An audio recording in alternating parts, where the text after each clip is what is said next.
Good evening, everybody. Hope everybody's doing well. Turns out the Daily Mail have just decided to dox where Tommy Robinson has lived. They have given terrorists, who obviously want to see Tommy Robinson dead, they've given them Tommy's family location right now. The Daily Mail have completely crossed the line. Now this goes into malicious territory. This isn't just libel and slander anymore. This is a matter of they are willfully, maliciously going after Tommy Robinson with terrorists now. Because let's face it, the media aren't going to attack Tommy Robinson themselves. They're now basically getting Islam to do it for them. Now, I don't know about you, but quite frankly, this is completely and utterly reprehensible. Whether you like Tommy Robinson or not is irrelevant now. This is now a matter of law. This is now a matter of the media are willingly putting people in danger for their own narrative. Do you think they'd be accepting this if this was the other way round? Let me turn that fan off. Anyway, do you think they would allow this for 1 second if it was the other way round? If it was Tommy Robinson doxing reporters' addresses or doxing Islamists' addresses? Of course they wouldn't. They'd be all over him like a ton of bricks. They'd be all over us like a ton of bricks. The way I look at it, the Daily Mail, you've just painted a gigantic target on your back. You better hope to Christ nobody comes after you. I'm not going to advocate for it, but at the end of the day, you have basically opened up a world of hurt for yourselves. Like, whichever way you slice it now, this is unequivocally breaking the law. There's no other way to put it. And as I said, if this is the other way round, Tommy Robinson, hell, if I put out the addresses of the mainstream media and the reporters who are putting this story out, I would have cops round my house just like that. Quite rightly, too. They would be around my house within minutes. But it seems like it's perfectly okay for them to do it to Tommy Robinson. Well, let me tell you something. It's not acceptable to do it to anyone. I may hate people like Two-Tier Keir. Or is it Keir the Traitor Starmer? I may not like Sadiq Khan. I may not like Rishi Sunak. I may not like people like Majid Nawaz. But I at least have the principles to not go and dox their addresses. Because if I were to do that, that would make me no better than them. In fact, it would probably make me worse, because it would show that I'm willingly putting them in danger, and I'd be going against what I'm basically saying now. I'd be a hypocrite. I'm never going to go out of my way to stoop to their level. But the fact the Daily Mail would shows you that these traitors in the media will stop at nothing to silence this movement. They are pushing socialism all the fucking way, the way I look at it. And at the end of the day, they're doing this because they don't want the indigenous Brit to rise up against Keir the Traitor Starmer. A man who effectively was only around those kids at Southport at the memorial for minutes. And then he fucked off because he had better things to do. But of course the mainstream media won't tell you this. You know the drill, folks, because say it with me, it doesn't suit the narrative. Of course they won't tell you that. Because how bad do you think it would make Keir Starmer look if people found that out? I think they'd be livid. The man effectively has sided with Islam. He said he will do everything he can to protect the Muslim community.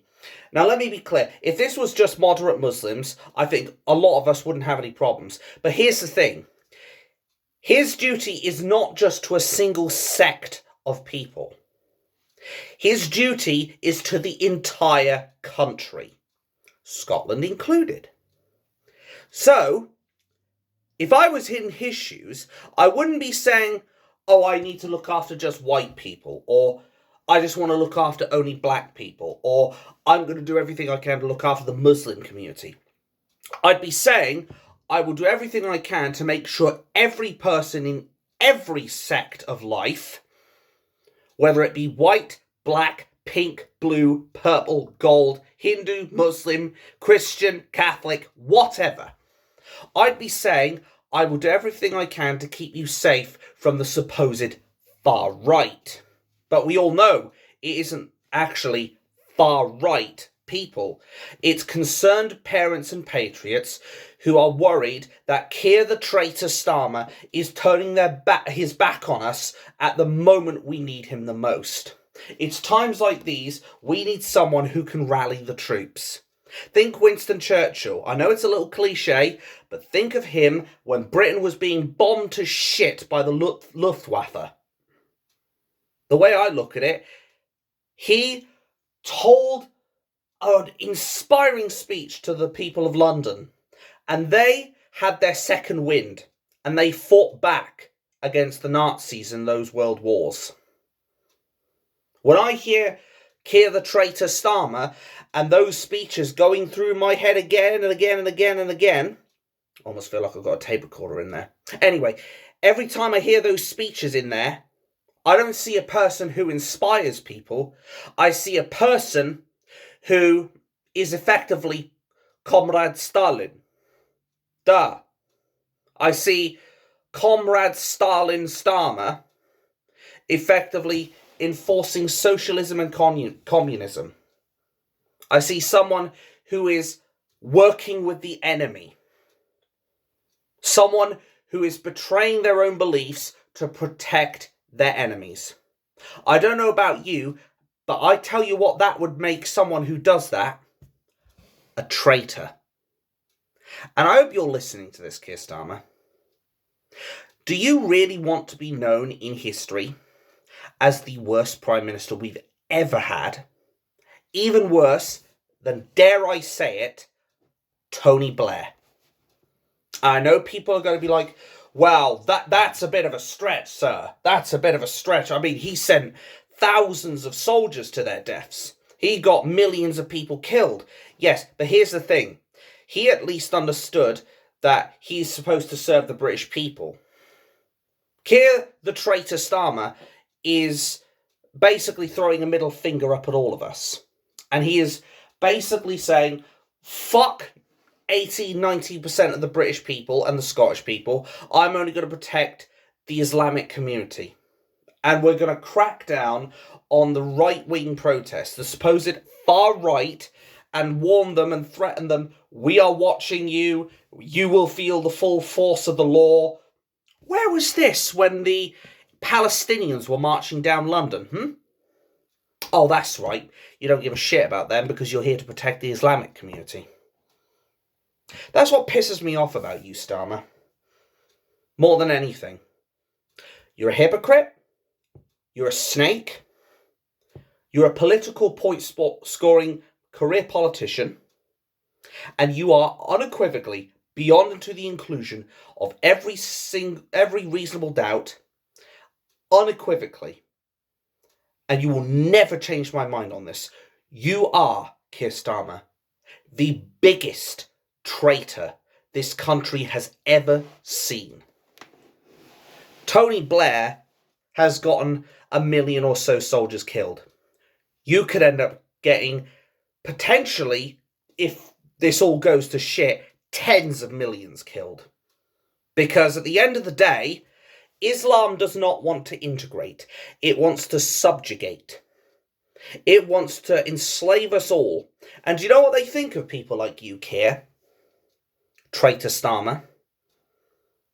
Useful idiots. That's what they think of you as. So when you're bending over backwards and opening your arse open for Islam, just remember, They don't see you as someone who is an ally that will help them. They see you as an idiot. They see you as someone who they basically, and it's ironic in this case because his father was a toolmaker, but I digress. They see you as a tool, a means to an end, Keir Starmer. And what you need to understand is the media are now giving those scumbags an innocent man's address. Or even if you could say Tommy Robinson is guilty. Let's say for the sakes of argument, Tommy Robinson really is a criminal and he really is guilty. Just for the sakes of argument. His family have nothing to fucking do with this. Like, they hate his politics. Especially his ex-wife. But you're willing to put them in danger. For your fucking agenda. I don't know about you, but that is completely, wholly, and unilaterally evil. And I do sincerely hope that people find the person who's done this. Do not dox them. Do not stoop to their level. What I will recommend you do, however, is take them to court. Take the fucking cunt to court for doxing Tommy Robinson's family and get them to pay him compensation. Because at the end of the day, they're endangering his family. And no matter how much you may hate Tommy Robinson or love Tommy Robinson, I'll tell you one thing. His family does not deserve that persecution. Tommy, maybe. His family, no fucking chance. I tell you what, if I was in his shoes and I found this shit out, I would fucking overturn cars, vans. I would walk through fucking lava to find the person responsible for doxing my family, and I would put them straight in the fucking courthouse. I would take out the trash immediately. Because what they've done is unequivocally unacceptable. They are people who are very dangerous at this point. They are people much akin to the BBC. Remember, the BBC even hired hitmen to kill a drug dealer in front of his kids for £57,000 or so, give or take a couple. That should tell you the dangerous kind of people that are in the media. And I don't know about you, but last time I checked, as I said, doxing is supposed to be a criminal offence. And if Tommy Robinson had done it the other way, if it was the other way round, Tommy would have cops over at his house within minutes, if not seconds. Understandably, rightly so, for doxing someone. But the trouble is, the media now need to be held to the same level of account. So let's take out the trash, folks. Let's find out the individuals who doxed this man and get the justice for Tommy Robinson he quite rightly deserves.